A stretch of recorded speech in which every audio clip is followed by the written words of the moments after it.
Hello, boys and girls. Our story of the week this week is The Himalayas by Charles W. Maynard. It is an informational text. Okay, before we begin reading, let's go over our vocabulary words. You have survey, and survey is the measurement of an area of land. You have the word subcontinent, and subcontinent is a large region or area that is part of a continent. You have the word plateau, and plateau is a large, flat, high area of land. Then you have altitude. Altitude is the height or distance above sea level or Earth's surface. And your last word is erosion. Erosion is the wearing away or breaking down of land over time. So as we read our story, I want you to highlight these words as you see them in the story. And also, I want you to know that they will help you understand ideas related to Earth's features. Okay, so let's begin. The Himalayas by Charles W. Maynard. Rooftop of the world. The Himalayan mountain range includes the highest peaks in the world. 14 of the peaks rise more than 26,247 feet or 8,000 meters above sea level. The Himalayas stretch for 1,550 miles or 2,494 kilometers in Central Asia. From China's border, they travel through Burma, Nepal, Tibet, and Bhutan, dip south to India, and spread west, ending in Afghanistan. These mountains form the boundaries between many countries on the continent of Asia. The highest peak in the Himalayas, and thus in the world, is Mount Everest at 29,028 feet or 8,848 meters. Mount Everest on the border of Nepal and China is named for Sir George Everest of Great Britain. Everest, born in 1790 and died in 1866, led the survey of India from 1830 to 1843. Paragraph 3. The name Himalaya comes from Sanskrit words that mean abode or house of snow. Sanskrit is an ancient language that was spoken in India. Because the highest mountains on earth are in the Himalayas, these amazing mountains are also called the rooftop of the world. Okay, now let's go to our close read. Vocabulary and context. Now remember that context clues are the words and phrases around an unfamiliar word. So context clues help the reader determine the meaning. So here it says, to determine the meaning of an unknown word, look for context clues such as restatements or definitions given by Charles W. Maynard. Underline a context clues that help you determine the meaning of abode. Now go back to your story, and in what paragraph do you remember seeing the word abode? That's right, it is in paragraph 3, and if you notice, I have already highlighted it for you. Now, the author has given you some type of clue to help you know the meaning of that word.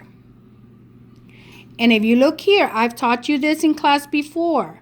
These two commas right here is a big clue. Those are called appositives.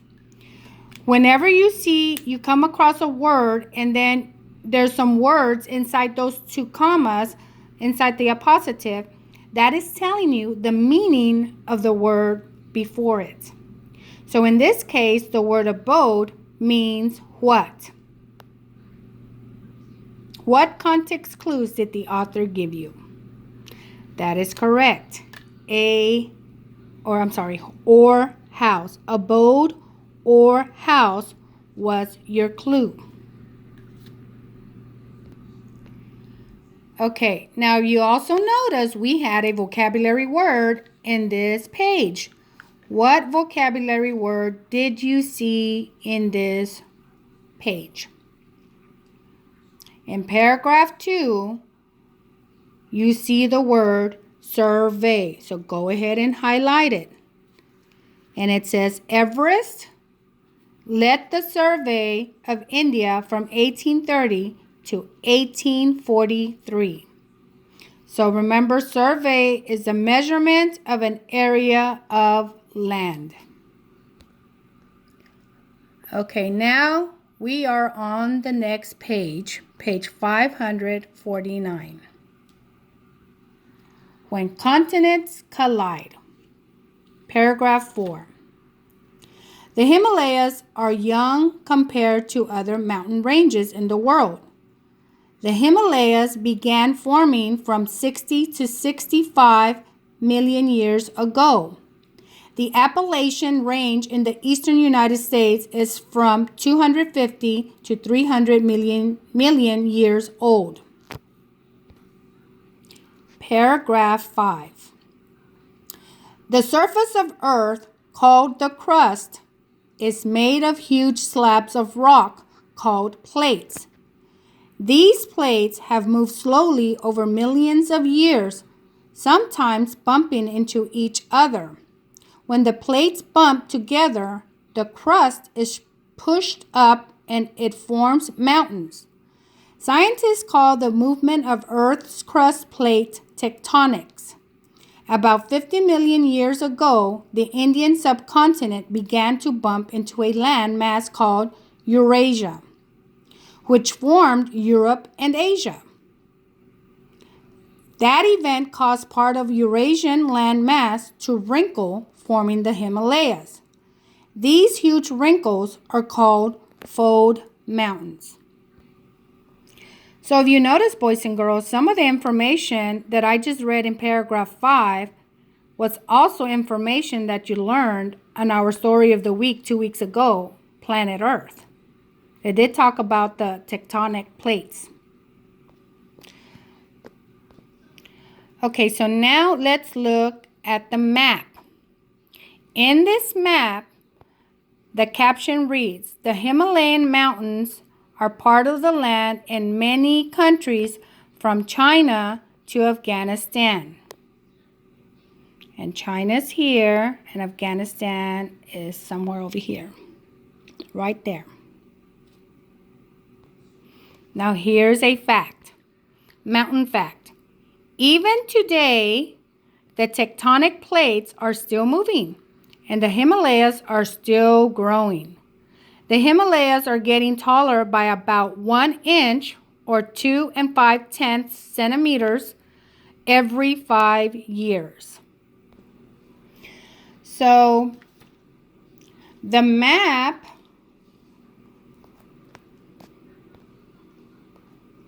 helps me understand where the Himalayas are located and how far they spread.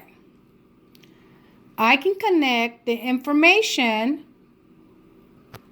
that I read in paragraph 5 and its caption from the map. And by the way, do you notice how the mountain fact is inside a graphic that looks like the side of a mountain? Pretty cool. Okay, now let's focus on our close read. Explain ideas. Underline the result of the movement of tectonic plates that you would include in an explanation of the height of the Himalayas. So think back and how do fold mountains form? So from what we read in paragraph 5, we know that fold mountains form when sections of the Earth's crust bump into each other and fold over. So now I want you to view the text features and underline the text that tells what is happening as a result of the continued shifting of tectonic plates. So we had two text features here. We had our map, and then we had our graphic organizer over here in the shape of a mountain. So in here, what detail can we underline that tells what is happening as a result of the continued shifting of tectonic plates? Okay, if you said the Himalayas are still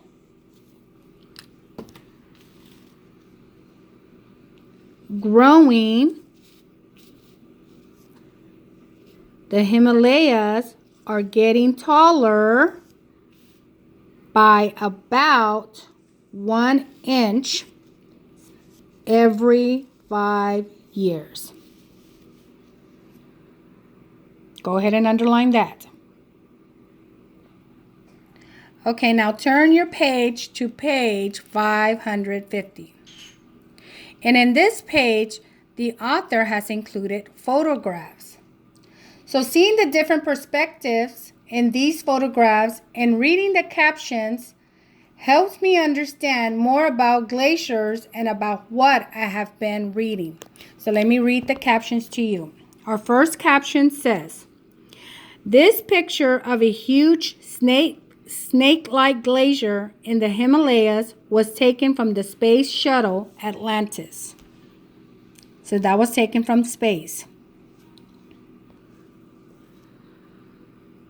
Our next caption reads, "Over time, this glacier on the Tibet side of Mount Everest has carved out the large valley shown in this photograph."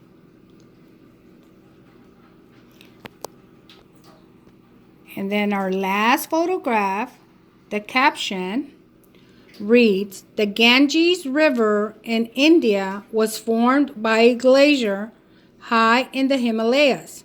The Ganges is sacred for people of the Hindu religion." Now we're on the next page, page 551. "Mountains build up and wear away." Paragraph 6. "The peaks of the Himalayas were part of the ocean floor millions of years ago. Plate tectonic forces pushed the seafloors into high mountains. Some rocks near the highest peaks of the Himalayas are limestone. Limestone is a kind of rock that is made up of the fossils of sea creatures that lived and died millions of years ago." Paragraph 7. "As the Himalayas rise, other forces are working to wear them down. Over millions of years, gigantic glaciers slowly carve large valleys through the high mountains. As the snow and ice of the peaks melt, they form rivers. India's great Ganges River begins in the Himalayas." Paragraph 8. "India's and Nepal's Great Plains lie south of the range. The high Tibetan Plateau lies to the north. In between, the Himalayas have 3 different climate zones. The highest snow-covered peaks lie in the Great Himalayas. The lesser Himalayas have peaks between 6,000 and 15,000 feet, or 1,829 through 4,572 meters tall, and are covered with forest and fertile valleys. The lowest southernmost peaks are the outer Himalayas. They are called foothills, and they have wide valleys and rivers." Okay, and if you notice, there was another vocabulary word, plateau, in paragraph 8. So go ahead and highlight it. And remember, plateau is a large, high, flat area of land. And it says, the high Tibetan Plateau lies to the north. And I do apologize, on page 549, there was another vocabulary word, subcontinent, and I forgot to highlight it. So go ahead and highlight it. It is in paragraph 5. So go ahead and highlight it. It's right here, subcontinent. About 50 million years ago, the Indian subcontinent began to bump into a landmass called Eurasia. And subcontinent is a large region that is part of a continent. Okay, now let's focus on our close read. Make inferences. How are the bottoms of oceans and the tops of mountains related? Highlight details you can use to make an inference. So what details can you highlight to make an inference on how the bottoms of oceans and the tops of mountains are related? So in paragraph 6 is where I found the best details. The first two sentences, so go ahead and highlight the first two.